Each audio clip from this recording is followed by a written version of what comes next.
When Lucy Lin first came to America from China, she was not the ordinary Chinese immigrant. She didn't come here for school or to get a job. She was fleeing for her life. I didn't really plan to come to the US, but I was involved in the student democracy movement, and when that became evident that a lot of people was going to get persecuted, and so I escaped.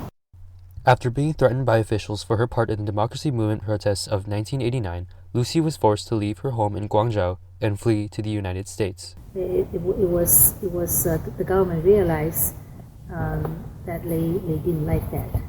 At Guangzhou University, where Lin attended college, she was exposed to the ideas of the Western world, along with the American ideals of freedom and democracy that had been so foreign in China for so many years.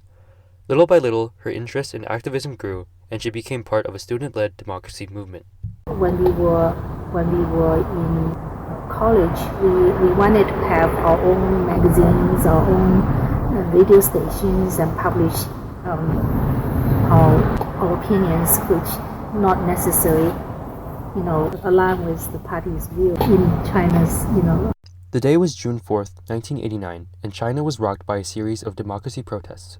All throughout the country, student demonstrators stormed public places, holding up giant signs and demanding free speech and the right to vote in fair elections. The most infamous incident was, of course, the Tiananmen Square massacre, where military troops were sent in to disperse the students and ended up killing thousands of them. But in other places, government forces also responded, including in Guangzhou, where Lin was at the time. So a lot of people didn't know what happened in Beijing, but Hong Kong people knows. So some lot of newspapers and that kind of thing, and then we were distributed all over the place. So we weren't too sure what's going to happen to us and what we're going to do. The entire nation was, of course, shocked at what had happened, but the secretive Chinese government refused to acknowledge it. Instead, authorities began detaining and arresting those who had been involved in staging the movement. I asked Ms. Lin what it felt like in the days after. So everybody just went home or went someplace hiding. We didn't have graduation that year. Wow. Yeah, a lot of students and teachers, and even like the presidents in the school get removed from their places. Wow. And some students get sent to. Normally, they will send people to faraway places, so you can be re-educated by hard labors, and when you started to show the repentance, normally like 20 years later, then you get to come back to your origin place. So even in the 1980s, they were still doing that? They were still doing that. Wow. Many of Lin's classmates and professors who had been with her on June 4th were arrested and never heard from again.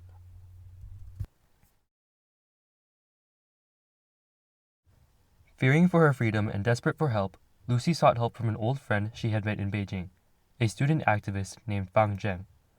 Fang Zhen had been a prominent student activist at the Tiananmen Square protests and had connections to the UN Refugee Agency. So I got a lot of help from a lot of people. Yeah. With the help of her friends and the UN Refugee Agency, Lucy was able to come to the United States under a student visa. But after barely making it out of China, Lucy was met with a very warm welcome here in the United States. First day, school had this special party for me. All the students bring gift to help me. So from shoes, pens, and clothes, and to like toothbrush, everything. Wow. So immediately I had everything.